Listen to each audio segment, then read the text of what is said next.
Rikthehemi sërish në studio, të ndalim në këto momente në një incident të ndodhur mbrëmjen e djeshme. Është raportuar se dy nipat e ish kryebashkiakut Ballshit e Agron Kaplanaj janë konfliktuar fizikisht me hetuesit e BKH. Policia ka vënë pranga dy nipat e tij, ndërkohë që SPAK ka reaguar duke thënë se agjentët u goditën gjatë detyrës së tyre. Por se si qëndron kjo e vërtet dhe çfarë fshihet pasaj, unë do të kem në një lidhje të drejtë për drejtë Agron Kaplanaj ish kryebashkiaku i Ballshit, zoti Kaplanaj, faleminderit që jeni me ne. Përshëndetje, faleminderit juve. Atëherë si qëndron e vërteta e kësaj ngjarje dhe a qëndron vërtet versioni i policisë? Në radhë parë unë shpreh keqardhjen që një incident ose një keq kuptim që s'ka lidhje fare as policia me ne dhe as ne me policinë, apo ka marrë edhe për masa kaq të mëdha, folur kaq shumë media. Gjithsesi, domethënë është diçka që duhet të kishte kaluar me minimum me vëmendje, sepse realisht nuk ka ndodhur asgjë kaq për të agravuar kaq situata. Gjithsesi, meqense emri im në këto 2 ditë është lakuar shumë dhe çdo gjë është lidh me emrin tim, kjo më duket edhe pak si e çuditshme, se në fund fundit edhe nëse do të ishte vërtet ajo që thuhet, ata dy niprit e mi kanë emër, kanë mbiemër, dhe nëse ka ndodhur një keq kuptim midis tyre dhe forcave të rendit, nuk kishte pse të përfshihej emri im. Por gjithsesi, në vendin ton gjithmonë duan të lidhin gjërat dhe pa le duan edhe me dashje të bëjnë pis emrin e një njeriu, të një figure që merret me politikë. Unë do të them që ashtu siç edhe kam bërë sqarime shtëruese gjatë ditës sotme, të them që një makinë polici, një makinë civile me targa civile, pa logo policie, me 4 civila brenda, 3 zotrinj dhe 1 zonjë, kanë parkuar në ambientet e subjektit të familjes tonë dhe kanë ngritur një dron duke filmuar pjesë të subjektit, por edhe më gjerë punë e tyre. Kanë ikë dhe janë rikthyer përsëri. Kur janë rikthyer përsëri, kanë bërë të njëjtin veprim dhe roja i objektit ka njoftuar drejtorin e kompanisë duke vënë në dieni që një makinë parkuar në ambientet tona është duke filmuar me dron. Drejtori ka bërë detyrën, ka shkuar dhe u ka kërkuar sqarime këtyre zotrinjve se për çfarë ishin dhe pse po filmonin në ambientet.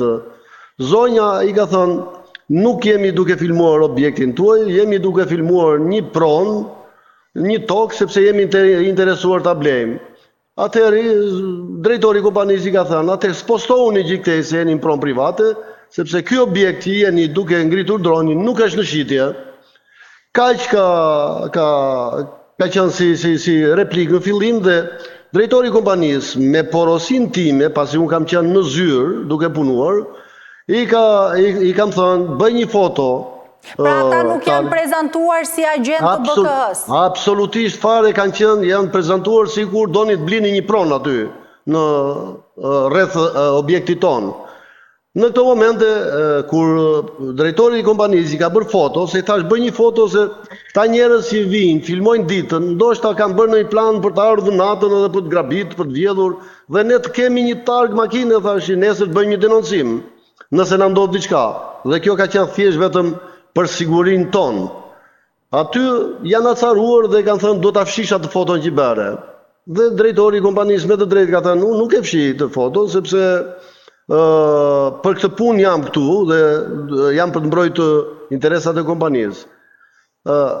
3 persona, midis tyre dhe zonja, janë sjellë shumë njerëzor, me thënë drejtën. Por në këtë moment hidhet një i tret, person i tret, që ishte në timon në rolin e shoferit dhe i thot fshi atë foto se ti nuk e imagjinon se çfarë do të gjej ty nëse nuk e fshin. Dhe ky ishte një kërcënim i drejt për drejt ndaj punonjësit. Dhe ky i thot ti po më kërcënon, unë nuk e kuptoj, po unë s'kam pse ta fshij këtë foto se e raportova tek pronari. Dhe në atë kohë fillon të shaj me rob shtëpie drejtorin dhe pronarët. Në këtë moment, drejtori me të drejtë më merr telefon, thotë, ta po më kërcënojnë, po më ofendojnë dhe po na shajnë dot. Kështu që ka mundësi të zbresësh edhe ti poshtë, zbres poshtë dhe në momentin që zbres ikën makina. Atëherë kontaktoj me drejtorin, i them konkretisht çfarë të tha këtu. Okej, marr drejtorin dhe shkojmë për të bërë kallëzim në polici. Kishim targën e makinës, shkojmë për të bërë kallëzim në polici. Shkojmë në ambientet e jashtme të komisariatit dhe menjëherë kontaktoj policinë e Rojës për të dhe i them, a kam në një drejtues të policisë në këtë orar këtu, sepse kam një kallëzim për të bërë, pasi persona të panjohur më kanë ardhur në ambientet e subjektit dhe më kanë kërcënuar dhe ofenduar. Thotë, po, thotë, është drejtori, është shefi komisariatit. Të lutemi, thash, sa më shpejt, thash, sepse janë persona që mund të ndodhi edhe një incident, dhe duhet ta shmang, prandaj kërkoj një takim sa më të shpejt. Megjithatë, pas 10 minutash, nuk e di, 10-15 minuta apo edhe më pak, ndoshta, më konfirmon që shefi komisariatit po ju pret. Dhe një punonjës policie më shoqëron në zyrat e shefit komisariatit dhe shkoj dhe i ngresh shqetësimin që kisha dhe më thotë, po thotë, keni të drejtë, mund të bëni, nuk jam prezantuar, do thonë, kush ishin, jo, i thash, keni drejtë, mund të bëni një kallëzim, i them, urdhë, është kjo targa. Prandaj njoftoni forcat e rendit që ta gjajnë sepse kjo targë na ka kërcënuar. Në fund të bisedës, kur i tregova dhe targën, shefi komisariatit i thash, më thuaj kush janë. Shefi komisariatit më pohon se këto janë shërbimet policisë.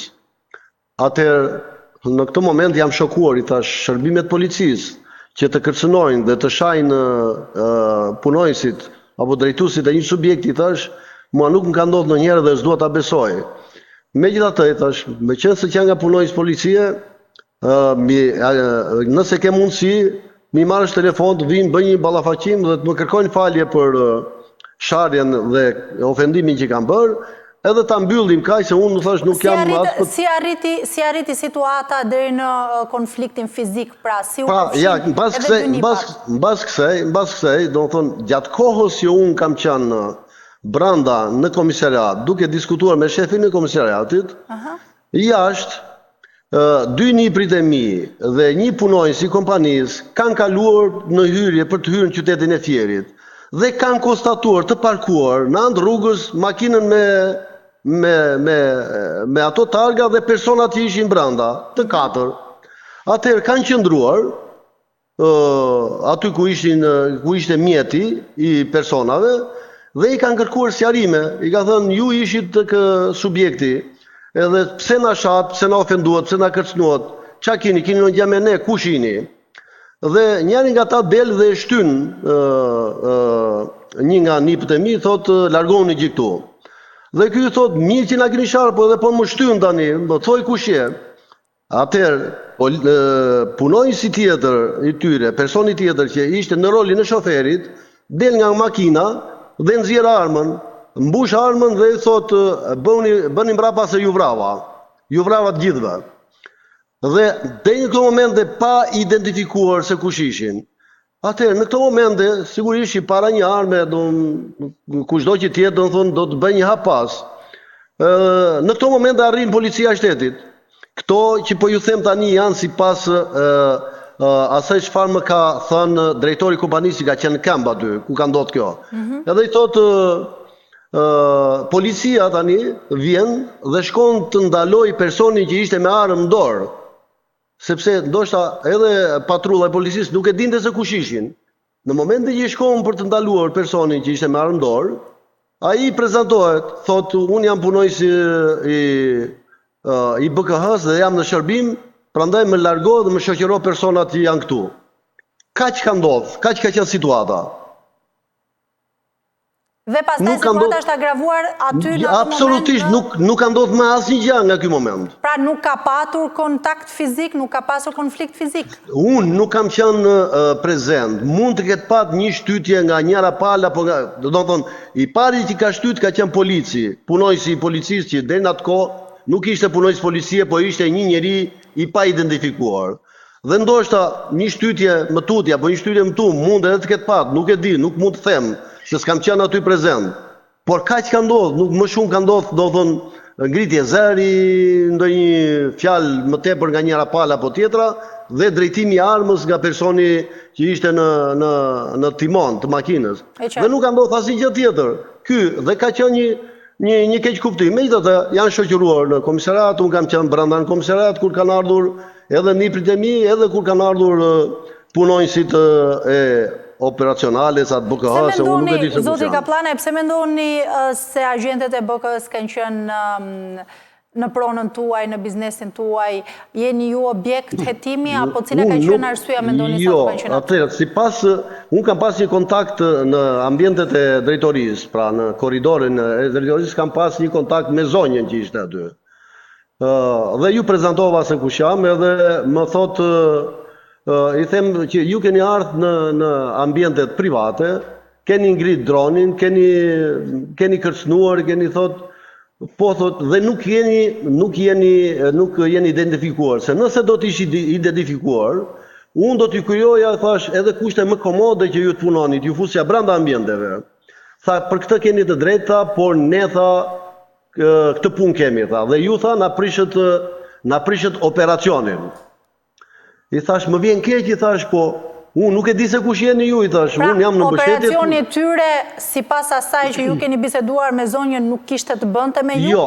Jo, zonja më tha që operacioni nuk ka lidhje fare me ju, por ne, tha, gjetëm si vend më të përshtatshëm për të kryer detyrën tonë, gjetëm atë vend parkimi që është juaj, tha. Dhe që aty, tha, ishin duke kryer detyrën, tha. Ju erdhët, tha, dhe na i prishet operacionin. Ndoshta jo me të drejtë, sepse u dekonspirua. Por ama edhe ne kemi të drejtë kur një njeri, një makinë, me 4 persona hyn në ambientet private dhe ngre dronin në atë. Se do ta vijoni më tej këtë çështje, zoti Kaplanaj? Tani kjo është një çështje që për mua është thjesht ka një keq kuptim nga të dyja palët. Se nuk ka, se po të ketë në një gjë, nëse punonjësit e strukturës posaçme kishin në një kontroll për bërë, madje unë i thash, hajdeni burim, kontrolloni kur të doni, edhe nëse s'keni mandat nga gjykata, jeni të mirë pritur, sepse nuk kam asgjë për të fshehur dhe nuk kam asgjë, do të thonë që të druhem nga punonjësit e policisë. Tani, se si do shkoj, kuptohet tani, ka një gjë që mua nuk pëlqen. Tani, ne nga viktim jemi kthyer në dhunus, dhe dhunusët nga dhunus janë kthyer në viktim. Tani, unë e kuptoj që letrat i bëjnë vetë, i shkruajnë vetë, i firmosin vetë, i çojnë në prokurorinë dhe atë. Dhe tani, nëse merret e mirëqan, ajo që deklaron një palë dhe pala tjetër nuk dëgjohet, atëherë do të thotë që ne jemi në diktaturë. Sepse në diktaturë nuk ta merrte njeri parasysh të vërtetën se çka që ndodh, po dëgjonte vetëm një palë. Dhe unë besoj se nuk jemi në diktaturë, jemi në demokraci kur secili ka të drejtën të mbrohet me ligj, ka të drejtën të shprehë shqetësimet e veta, ka të gjitha të drejtat dhe lirit ja jep Kushtetuta e Republikës së këtij vendi. Kështu që nuk jemi në diktaturë, aq më tepër e kam deklaruar dhe deklaroj që ata janë pjesë e një strukture të posaçme e cila për pos këtij incidenti që ka ndodhur me njerëzit e mi nuk ndryshon absolutisht asnjë gjë në mendjen time që kjo është struktura e posaçme më e suksesshme që ka pas ky vend në to 34 vite demokraci, është ajo që shqiptarëve po ju jep shpresë dhe shqiptarët në shumicë mbi 70% e mbështesin, dhe një nga ta që publikisht e ka mbështet dhe do ta mbështes jam unë me emrin Agron Kaplanaj, pavarësisht se brenda kësaj strukture apo brenda çdo institucioni ka edhe njerëz arrogant, ka edhe njerëz që abuzojnë me detyrën, ka edhe njerëz që abuzojnë me pushtetin që ja kemi dhënë ne si qytetarë. Dhe një nga ata që ka abuzuar me pushtetin, dje ka qenë një person, ai që drejtonte automjetin, sepse 3 personat e tjerë janë sjellë në mënyrë korrekte dhe nuk kanë bërë asnjë gjë me përjashtim që nuk janë identifikuar si punonjës policie. Po kjo është puna e tyre. Kjo është puna e tyre. Ndoshta nuk ju lejon nuk e di rregullat e tyre që të identifikohen, nuk më intereson kjo pjesë. Dhe mua nuk më intereson fare kush ishte objekti i kontrollit, kush ishte operacioni që kishin ata të vazhdojnë detyrën dhe ta çojnë në fund të operacionin. Nuk më intereson fare dhe nuk duhet bëjmë pengesë. Përkundrazi, unë jam në mbështetje e tyre dhe këta kanë vërtetuar edhe me fakte, edhe me prova, edhe ku kam qenë drejtues në Bashkinë Mallakastër, ku punonjësit e policisë, policia e shtetit ka pas mbështetjen time maksimale, jo vetëm morale, po edhe logjistike, ku gjitha mjetet e Bashkisë Mallakastër, kur kishte nevojë policia e shtetit, janë vënë në dispozicion për luftën kundër kanabisit. E qartë. Mirë, zoti Kaplanaj, faleminderit që ishe në këtë lidhje të drejtë për drejtë. Faleminderit juve.